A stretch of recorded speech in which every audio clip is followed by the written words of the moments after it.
জন্মদিনে বাংলাদেশ জাতীয়তাবাদী দলের সকল স্তরের নেতাকর্মীরা বাংলাদেশ জাতীয়তাবাদী দলের প্রতিষ্ঠাতা এই গণজনমান মহাপুরুষের হাজারে জানাতে জেহারত করছে এবং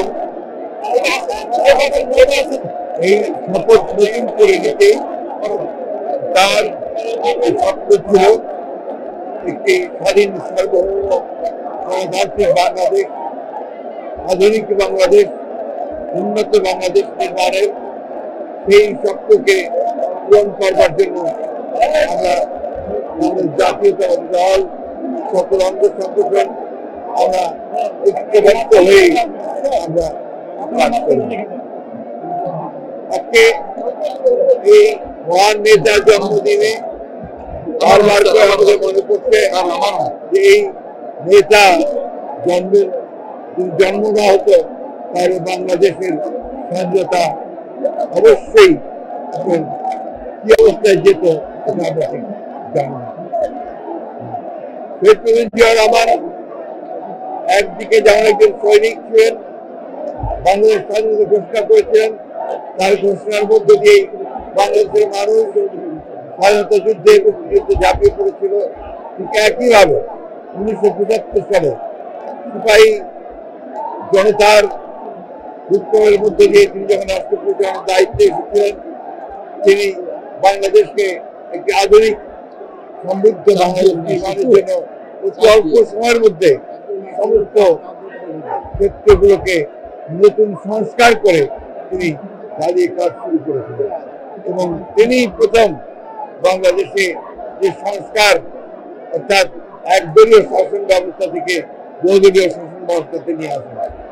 তিনি প্রথম একটা বদ্ধ অর্থনীতিকে ভ্রান্ত সমাজতান্ত্রিক চিন্তার যে অর্থনীতি ছিল তার থেকে মুক্ত করে তিনি মুক্ত বাজার অর্থনীতির একটা পরিকল্পনা চালু করেন। তার সময় অল্প সময়ের মধ্যে কৃষিতে বিপ্লব হয়েছিল। এই মহান নেতা তিনি যে দলকে তৈরি করেছেন, সেই দল আজকে এত বছর পরেও সমস্ত বাধা বিপত্তি উপেক্ষা করে বাংলাদেশের সর্ববৃহৎ রাজনৈতিক দলে পরিণত হয়েছে এবং তারই উত্তরসূরি দেশনেত্রী বেগম খালেদা জিয়া তিনি এই দলকে আরো শক্তিশালী করেছেন এবং আজকে তিনি অসুস্থ অবস্থায় লন্ডনে আছেন।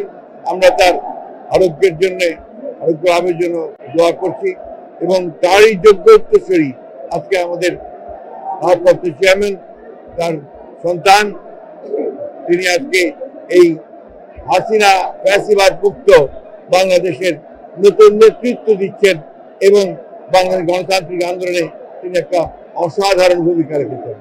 আমরা আজকের এই দিনে আমরা প্রার্থনা করছি সকল মানুষের ঐক্য আরো দৃঢ় হোক এবং অতি অল্প সময়ের মধ্যে যেন একটা নির্বাচনের মধ্য দিয়ে আমরা গণতন্ত্রে ফিরে যেতে পারি, সেই ব্যবস্থাটা কায়েম হোক। বরাবর এক কথা বলে মধ্যে কোনো বিরোধ নেই, সংস্কারও চলবে, নির্বাচন হবে এবং যে সরকার আসবে, যারা যে দল সরকারে আসবে তারা সেই সংস্কারগুলোকে এগিয়ে নিয়ে যাবে। আমরা আমাদের দলের পক্ষ থেকে আমরা পরিষ্কার করে বলতে পারি যে আমরা প্রতিটি সংস্কারকে এগিয়ে নিয়ে যাবো।